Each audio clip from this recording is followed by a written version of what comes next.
यह तो हम सभी लोगों ने सुना है कि आलस्य मनुष्य का सबसे बड़ा शत्रु है। ये बात हम सभी मनुष्य जानते हैं, पर फिर भी हम में से कोई नहीं समझ पाता कि आलस्य एक ऐसी बीमारी है जो मनुष्य को अंदर से कमजोर बना देती है। अगर हम अपने जीवन से आलस्य का त्याग कर दें तो इस संसार में ऐसा कोई भी कार्य नहीं है जिसे हम नहीं कर सकते। हम हर कार्य को जो हमें असंभव लगता है हम उसे भी कर सकते हैं।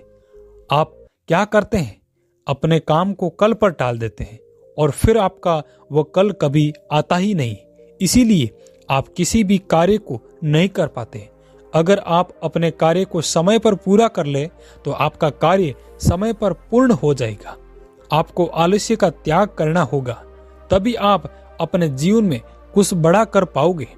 मनुष्य की प्रवृत्ति ही ऐसी होती है, वह चाहता है कि उसे कुछ ना कुछ करना पड़े, बस कोई चमत्कार हो जाए और उसे सब कुछ प्राप्त हो जाए। पर ऐसा संभव नहीं है। हमें कुछ पाने के लिए त्याग तो करना ही पड़ेगा। जैसे एक पौधा लगता है, अगर हम उस पौधे में पानी नहीं देंगे तो वो विकसित होगा ही नहीं। वो कुछ दिनों तक ऐसे रहेगा और फिर बिना फल दिए ही वो नष्ट हो जाएगा। हम उस पौधे में नियमित रूप से पानी डालें तो वो विकसित होगा और बड़ा होकर हमें फल फूल देगा। ऐसे ही हम मनुष्य का जीवन है। हमें जन्म तो मिल जाता है, लेकिन अगर हम इस जीवन में आलस्य करेंगे तो हमारी भी कभी वृद्धि नहीं हो सकती, हमारा भी विकास नहीं हो सकता। हम भी एक दिन बिना कुछ करे ही इस जिंदगी में समाप्त हो जाएंगे। लेकिन अगर हम अपने जीवन में कार्य को समय पर पूरा करें तो हम भी एक दिन कुछ बन जाएंगे। एक बार आलस्य से परेशान एक युवक गौतम बुद्ध के पास आता है और गौतम बुद्ध से कहता है कि महाराज, मुझे बहुत आलस आता है और मैं अपने इसी आलस के कारण, इसी आलस की वजह से कुछ भी नहीं कर पा रहा हूँ और बहुत परेशान रहता हूँ और अपने इस आलस के कारण अपने जीवन की उन्नति नहीं कर पा रहा हूँ। मैं जो भी कार्य करने की सोचता हूँ तो वो कार्य मैं कर ही नहीं पाता। मैं उस कार्य को हमेशा कल पर टाल देता हूँ। मैं अपने जीवन में आगे नहीं बढ़ पा रहा हूँ। कृपया आप मुझे इस आलस से छुटकारा पाने का कोई तरीका बताएं। गौतम बुद्ध मुस्कुराए और उन्होंने उस आलसी व्यक्ति से कहा कि तुम्हें कैसे पता चला कि तुम्हारे अंदर आलस? तब उस आलसी व्यक्ति ने गौतम बुद्ध से कहा कि मेरा पूरा परिवार मुझे आलसी बोलता है। परिवार ही नहीं, आस पड़ोस भी मुझे आलसी बोलते हैं कि मैं एक आलसी व्यक्ति हूँ। गौतम बुद्ध ने कहा, क्या तुम मुझे इस बात का प्रमाण दे सकते हैं कि तुम एक आलसी हो?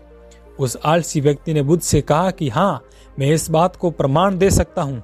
बुद्ध ने कहा, प्रमाण दो। तो फिर उस आलसी व्यक्ति ने कहा कि मुझे पता है, सुबह उठना मेरे स्वास्थ्य और मन के लिए लाभदायक है, लेकिन मेरा आलस्य मुझे सुबह जल्दी उठने ही नहीं देता। तब बुद्ध ने कहा, क्या तुम्हें पता है कि आलस क्या होता है? उस व्यक्ति ने कहा कि नहीं, मैं नहीं जानता आलस्य क्या होता है, लेकिन मैं बस इतना जानता हूं कि यह आलस्य बहुत बुरा होता है। फिर गौतम बुद्ध ने कहा कि आलस्य एक मानसिक व्यवस्था का एक विचार है जिसे जाने अनजाने में हम मनुष्य खुद ही अपने अंदर पैदा करते हैं। आलसी व्यक्ति ने कहा, मैं कुछ समझा नहीं, ये कैसे पैदा होता है? फिर बुद्ध ने उस व्यक्ति से कहा, देखो, हमारे अंदर आलस दो कारणों से पैदा होता है। पहला कारण होता है शारीरिक और दूसरा कारण होता है मानसिक। शारीरिक आलस हमें तब आता है जब हमें कोई ऐसा भोजन ग्रहण करते हैं जिसमें खुद में ही कोई जीव नहीं हो, तो वो भोजन हमारे शरीर के लिए बोझ बन जाता है और फिर यह हमारे अंदर आलस्य पैदा करता है, क्योंकि हमारा शरीर तो भोजन से प्राप्त ऊर्जा के माध्यम से ही चलता है और हम इस शरीर को जैसा भोजन देंगे वैसा ऊर्जा हमें प्राप्त होगी। अगर तुम्हें आलस्य से बचना है तो आसानी से पचने वाले भोजन करो जो कि हमें प्रकृति से प्राप्त होता है, उन्हें अपने भोजन में शामिल करो।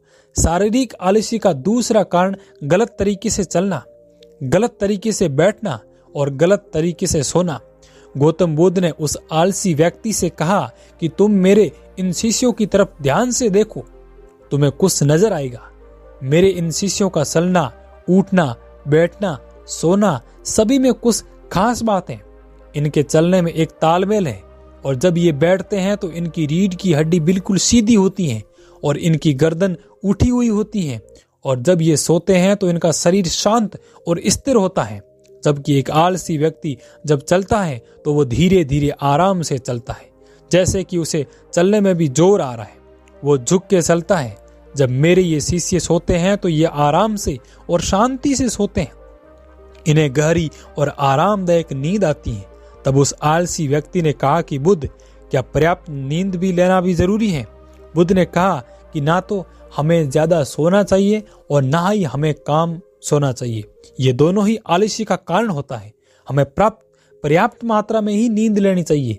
अगर हम रात को ठीक तरह से सो नहीं पाते, रात को लेट सोते हैं तो और सुबह जल्दी उठ जाते हैं, तो हमारे दूसरे दिन का हाल बहुत खराब हो जाता है। तुम्हें थकान होगी और उस पूरे दिन में तुम्हें आलस आएगा। इसीलिए प्राप्त नींद भी उतनी ही जरूरी है। तब उस आलसी व्यक्ति ने बुद्ध से कहा कि हाँ बुद्ध, आप सही कह रहे हो। जब मैं ठीक से नहीं सो पाता हूँ तो दूसरे दिन मैं थका थका सा महसूस करता हूँ। बुद्ध ने कहा कि शारीरिक आलस्य का तीसरा कारण है जल्दी ना उठना। तब उस आलसी व्यक्ति ने गौतम बुद्ध से कहा कि हाँ बुद्ध, मैं भी तो सुबह जल्दी नहीं उठ पाता हूँ। तब बुद्ध ने उस व्यक्ति से कहा कि जब तुम रात को जल्दी सोओगे तभी तो आप जल्दी उठ पाओगे। बुद्ध ने कहा कि ये जो मेरे शिष्य हैं, इन सभी ने रात्रि में अपना सोने का एक समय निर्धारित कर रखा है, तभी ये रोज सवेरे जल्दी उठ पाते हैं। अगर हम जल्दी नहीं सो पाएंगे तो जल्दी उठ भी नहीं पाएंगे। मेरे सभी शिष्य अनुशासन का पालन करते हैं और यही अनुशासन इनके जीवन में संतुलन लाता है। अनुशासन किसी को पसंद नहीं है। सभी को अनुशासन में रक्षा रहना बंधन के समान लगता है। तुम्हें लगता है कि अनुशासन तुम्हारी स्वतंत्रता छीन लेता है, पर ऐसा बिल्कुल भी नहीं है। बल्कि अनुशासन तुम्हें बांधता नहीं है, तुम्हें स्वतंत्र करता है। अगर हमें आलस्य से छुटकारा पाना है तो हमें अपनी दिनचर्या निर्धारित करनी पड़ती है। तब उस आलसी व्यक्ति ने गौतम बुद्ध से कहा कि बुद्ध, मैं शारीरिक स्तर पर आलस को समझ तो गया, लेकिन मुझे यह समझ नहीं आ रहा है कि मैं शुरुआत कहाँ से करूं। अच्छा भोजन करने से, ठीक से नींद लेने से, ये ठीक प्रकार से चलने बैठने से। तब गौतम बुद्ध ने कहा कि तुम अभी से इसी वक्त से शुरुआत करो। अभी तुम मेरे पास बैठे हो तो तुम्हें कैसे बैठना है, फिर तुम जाओगे तो तुम्हें कैसे चलना है। तुम अभी से ही अपने आप में बदलाव लाओ। बुद्ध ने उस आलसी लड़के से कहा कि शारीरिक स्तर पर तो तुम इस आलस्य को समझ गए हो, अब तुम्हें मानसिक स्तर पर आलस का कारण समझना होगा। बुद्ध ने कहा, मानसिक स्तर पर आलस का पहला कारण यह है कि हमारी पुरानी गलत धारणाएं। जब हम किसी काम में खुद को काबिल नहीं समझते तब हमारे भीतर आलस्य उत्पन्न होता है। जब हमारा मन ये मान लेता है कि पिछली बार भी मैं सफल नहीं हुआ था तो इस बार मैं भी सफल नहीं हो पाऊंगा, तो उस काम को करने में तुम्हें आलस्य आएगा ही आएगा। जबकि हमें यह पता नहीं रहता कि पिछली बार में और इस बार में काफी अंतर है। जब हम कोई कार्य करते हैं तो हमें पहली बार उस कार्य का अनुभव नहीं रहता, लेकिन जब हम दूसरी बार कोई भी कार्य करते हैं तो हमें अनुभव रहता है कि हमने पहली बार जब ये कार्य किया था तो मैं किस कारण असफल हुआ था। अब मुझे वो गलती नहीं करनी है जो मैंने पहले कार्य में करी थी। हमने पहले कार्य से बहुत कुछ सीखा है। इसीलिए मानसिक आलस्य से बचने के लिए स्वयं पर विश्वास करना सीखो और कोई भी कार्य करो तो सकारात्मक सोच रखो। आलसी व्यक्ति ने कहा कि हाँ बुद्ध, मुझे समझ में आ गया।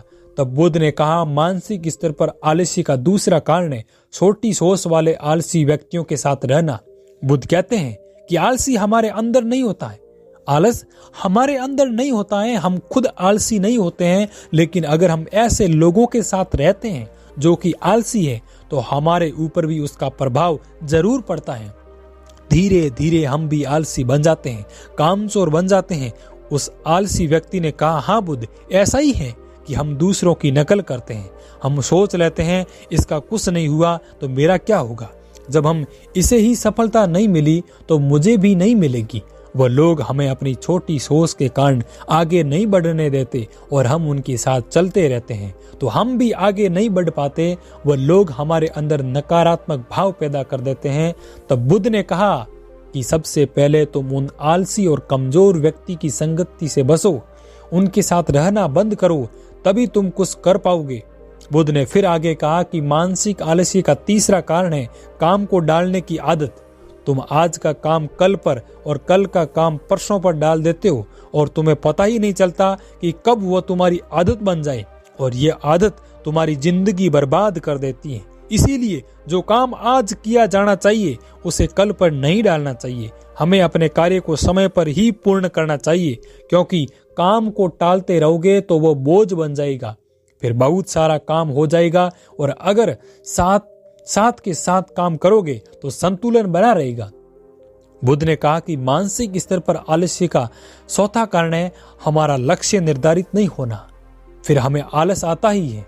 मान लो कि तुम एक यात्रा के दौरान किसी घनघोर जंगल में फंस गए और तुम्हें बहुत जोरों से भूख और प्यास सता रही है, लेकिन उस जंगल में खाने पीने के लिए कुछ भी नहीं है।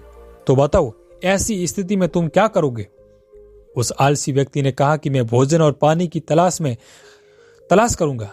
मैं कोशिश करूंगा कि मैं जल्दी से जल्दी इस जंगल से निकल जाऊं और पास के गांव में जाकर भोजन और पानी की तलाश करूं।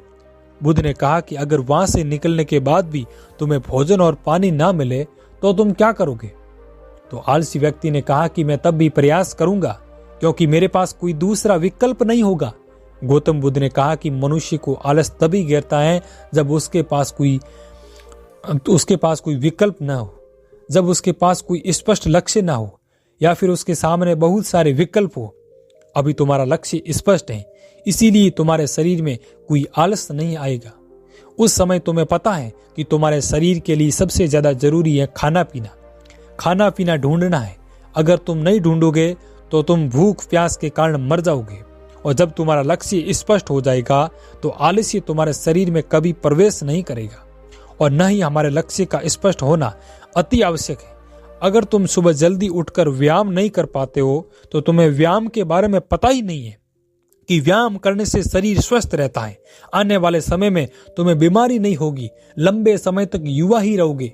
लेकिन अगर तुम्हें पता रहे कि व्यायाम करने से रोग नहीं होते तो वह दूर की सोचता है। अगर मैं आज व्यायाम नहीं करूंगा तो भविष्य में मेरा शरीर कितने रोगों से ग्रस्त हो सकता है। तो ऐसे आदमी के पास स्पष्ट लक्ष्य होता है, स्पष्ट वजह होती है, इसीलिए लोग व्यायाम करते हैं। बुद्ध ने कहा कि मन के स्तर पर आलस्य का 5वां कारण यह है कि किसी भी कार्य को करने के लिए कोई बड़ी वजह न होना। किसी भी काम को करने के लिए आपके पास उम्मीद होनी चाहिए, उत्साह और जोश होना चाहिए। हर काम को नया काम समझकर करना चाहिए। मान लो तुम्हारे पास बहुत कीमती सामान है और तुम एक सुनसान रास्ते से जा रहे हो।